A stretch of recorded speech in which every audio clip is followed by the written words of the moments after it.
नमस्कार, बिहार न्यूज देख रहे हैं आप। मैं हूं आपके साथ दिव्या सिंह। बढ़ते हैं खबरों की ओर। बिहार के गया में पुलिस और ग्रामीणों के बीच हुए हिंसक झड़प में दर्जन भर पुलिसकर्मी घायल हो गए। वहीं दूसरी तरफ गुस्साए पुलिस ने बालू माफियाओं के समर्थन में उतरे लोगों पर जमकर लाठियां बरसाई। इस घटना में कई महिलाओं को भी पुलिस ने गिरफ्तार किया है। वहीं इस घटना में घायल दोनों पक्ष से लोगों का इलाज स्थानीय निजी और सरकारी अस्पताल में कराया जा रहा है। बता दें कि मेन थाना के आढ़तपुर गाँव में मुरहर नदी में बंदोबस्त किए गए बालूघाट के सीमांकन करने गए पुलिस प्रशासन और अधिकारियों के बीच झड़प हो गई, जिसमें 9 पुलिसकर्मी और 2 दर्जन से अधिक ग्रामीण घायल हो गए। जख्मी पुलिसकर्मियों का इलाज स्थानीय सीएचसी में कराया जा रहा है।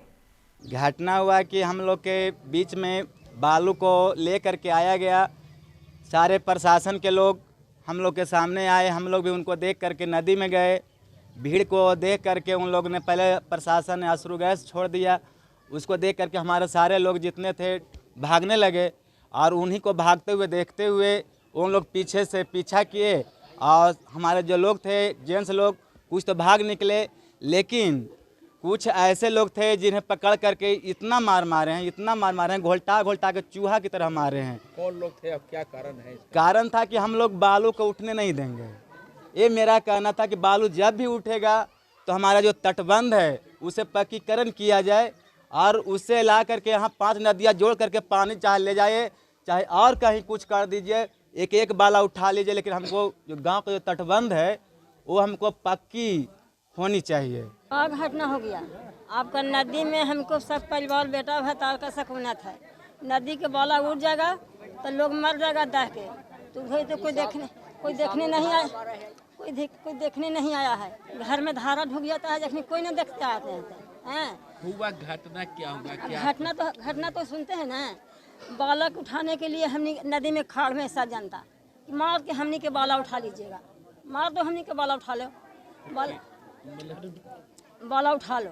वो चलते सब लेडीज है, पुलिस बन के आए हैं, सब उग्रवादी है, बाभनी लोग है। आढ़तपुर गांव है और ये शुद्ध जो है से मजदूर का गांव है, लेबर का गांव है और छोटा छोटा सामान्य किसान, बहुत छोटा छोटा किसान है और मेहनत मजदूरी करके ये अपना बाल बच्चा परिवार को भरण पोषण करता है। ये गांव जो बसा हुआ है आढ़तपुर, ये चारों पट्टी से नदी से घिरा हुआ है, चारों तरफ से। अंग्रेज भी आया था यहाँ पर थोड़ा जुल्म किया था, पर इतना नहीं किया था जितना आज लगता नहीं है कि देश में आज़ादी हो गया है। बहुत सरकार आया, बहुत सरकार गया, पर नीतीश सरकार में जो घटना दुर्घटना के अंजाम दिया प्रशासन के लोग, जितना उसका निंदा करेंगे कम होगा। ये 15 तारीख को है, 15 फरवरी की घटना है। यहाँ मेन थाना अंतर्गत आढ़तपुर गांव है, जहाँ पर बालूघाट के विभाग के द्वारा, खनन विभाग के द्वारा आवंटित की गई थी बालू के उठाव के लिए। तो वहाँ पर जो टेंडरर हैं उनको बालू उठाव, विधिवत रूप से बालू उठाव नहीं करने दिया जा रहा था। कुछ वहाँ पर वेस्टेड इंटरेस्ट हैं, एलिमेंट्स हैं, एंटी सोशल एलिमेंट्स भी हैं और बराबर वहाँ पर अवैध रूप से बालू की चोरी की जा रही थी। टेंडरर को नहीं करने दिया जा रहा था। तो इस संबंध में उन्होंने शिकायत दर्ज कराई थी विभाग के पास और उसके बाद फिर जिला अधिकारी महोदय और एसपी महोदय के द्वारा एक संयुक्त रूप से आदेश जारी हुआ था कि इसमें सीमांकन हेतु वहाँ पर मजिस्ट्रेट, सदर एसडीओ, वहाँ पर SDPO, SDO Tekari, SDPO town Belaganj और बाकी सभी ऑफिसर्स और मजिस्ट्रेट्स की उपस्थिति में सीमांकन का कार्य हेतु आदेश जारी किया था। तो सरकारी कार्य हेतु वहाँ पर गए थे।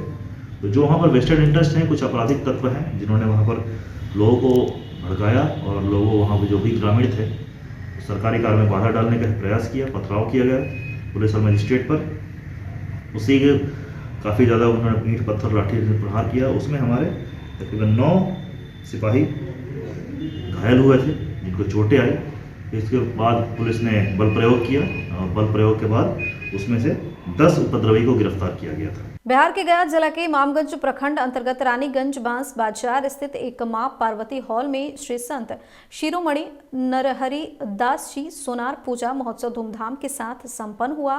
पूजा में सबसे पहले मनोज कुमार ने अपनी पत्नी के साथ विधि विधान से पूजा अर्चना करते हुए कार्यक्रम को आगे बढ़ाया। इस कार्यक्रम में बिहार के पूर्व मुख्यमंत्री सह स्थानीय विधायक जीतन राम मांझी ने भी शिरकत की, जहां अंग वस्त्र और बुके देकर जीतन राम मांझी को सम्मानित किया गया। ये तो बहुत वर्षों से ही आप लोग यूज करते हैं, और न सिर्फ हिंदुस्तान में बल्कि और सब देशों में भी कर रहे हैं। लेकिन इस चीज को चुनाव के समय में विशेष गति देना ही ऐसा लगता है कि कहीं न कहीं इसमें संदेह है। चुनाव में लाभ लेने के लिए या किसी को बर्बाद करने के लिए ऐसा किया जा रहा है, वो उचित नहीं है और इस पर किसी प्रकार का झगड़ा नहीं होनी चाहिए। हमारा रहन सहन अलग है, हमारा खान पान अलग है, हमारा वेशभूषा अलग है, तो वेशभूषा के नाम पर कोई झगड़ा नहीं होनी चाहिए, हमारी ये मानना है।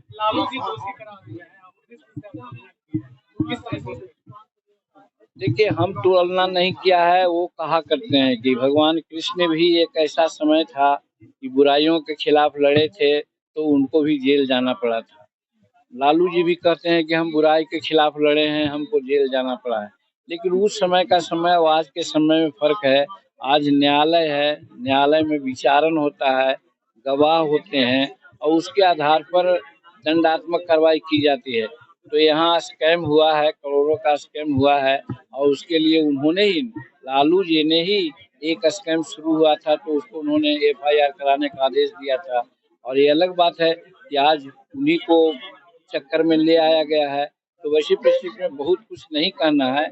हम तो यही सिर्फ कहेंगे कि न्यायालय ने जो किया है, न्यायालय के बातों पर हम लोगों को कोई कटाक्ष और कोई समीक्षा नहीं करनी चाहिए। जो हुआ है वो ठीक हुआ है।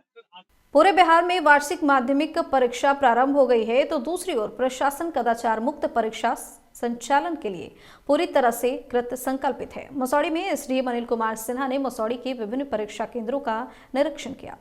अभी तो हम लोग पुन्नूलाल में आए हुए हैं। मसौढ़ी में 3 सेंटर है और पुन्नूर में 2 सेंटर है। आज पहला सीटिंग का एग्जाम शांतिपूर्ण ढंग से हो रहा है और समय से सभी का एंट्री हो गया है। प्रेस्किंग का बाकी कार्य हुआ है और अंदर भी हम जाकर के देखे हैं। बिल्कुल शांतिपूर्ण और कदाचार माहौल में एग्जाम करवाया जा रहा है और यहाँ पर सभी कुछ व्यवस्था ठीक है, किसी तरह का कोई परेशानी नहीं है। सब कुछ व्यवस्थित तरीके से किया जा रहा है। वहीं फुलवारी शरीफ के परीक्षा केंद्रों में भी कदाचार मुक्त परीक्षा प्रारंभ हो गई है। आपको बता दें कि कदाचार मुक्त, स्वच्छ और सफल मैट्रिक परीक्षा संचालन को लेकर बिहार बोर्ड अध्यक्ष आनंद किशोर ने सभी जिले के DM, वरीय पुलिस अधीक्षक और पुलिस अधीक्षक को निर्देश दिए हैं। उन्होंने कहा है कि परीक्षा के दौरान सभी DM और पुलिस अधीक्षक अपने जिले के परीक्षा केंद्रों पर स्वयं भ्रमण करें। और अब बात मुंगेर की कर लेते हैं। माघी पूर्णिमा के शुभ अवसर पर लाखों कांवरिया सुल्तानगंज से चल भरकर बाबा वैजनाथ के धाम चले हैं। वहीं जाने के दौरान गोविंदपुर के पास कांवरियों की एक टोली की भीड़ लग गई, जहां कांवरिया गोपाल झा ने बताया कि हमारी एक बेटी थी जो अब इस दुनिया में नहीं रही। उसी की याद में हमने प्रियंका स्मृति सहरसा धर्मशाला कच्ची कांवरिया गोविंदपुर के पास निर्माण कराया है। सर्वप्रथम बोलबम है जी, विगत 49 वर्षों से आ रहा हूँ और 2020 से बंद है और अभी सौभाग्यवश मेरे गांव को यह रथ मिला जी, चूँकि गांव का नाम उसमें जुड़ा हुआ था, इसीलिए हम अपने जी जान से इसमें सहयोग के साथ साथ अपना शारीरिक मानसिक सभी रूप से सहयोग कर रहे हैं और बाबा से अनुरोध कर रहे हैं कि हमारे रथ को सफलतापूर्वक अपने द्वार तक पहुँचा दें। थे जो कमरिया का सेवा करना है, मानव सेवा करना है और इस रास्ते में जो भी कमरिया का जो हमसे बन सकेगा वो पूर्ण रूपेण सेवा, खाना पीना, रहना, स्नान, शौचालय, सब यही उद्देश्य हम ये धर्मशाला बनाए हैं और इसमें हम सेवा जब तक मेरा प्राण रहेगा तब तक सेवा करते रहेंगे। हम लोगों का मासिक चलते हैं, हम लोग वो मासिक कमरिया संघ है जिसके तत्वावधान में ये जो है सो रथ हर एक साल माघी पूर्णिमा में जल लेके और बाबा धाम बासुकीनाथ तक चलते हैं। अपने अपने गांव से जिस गांव के जो बनदेवी या जो भी मुख्य देवस्थल है वहां से चलते हैं। वहां से शुक्ल एकादशी को चलते हैं और पूर्णिमा को सुल्तानगंज में जल लेते हैं और वहां से चल लेकर के 5वें दिन जो पैदल जो है सो बाबा धाम चलते हैं। उसमें रथ रहता है साथ में ट्रैक्टर पर 3 ट्रैक्टर रहता है, उस पर रथ रहता, बाबा का शिवलिंग रहता है, उसको सजा करके हम लोग ले जाते हैं। उसमें जितना भी कमरिया चल सकता। सहरसा जिला के सिहोल गांव से बनदेवी स्थान से चले हैं। मेरा नाम गोपाल झा हुआ, मैं संस्थापक प्रियंका स्मृति सहरसा धर्मशाला मासिक कमरिया बम। इस बुलेटिन में फिलहाल इतना ही। बने रहिए बिहार न्यूज के साथ। नमस्कार।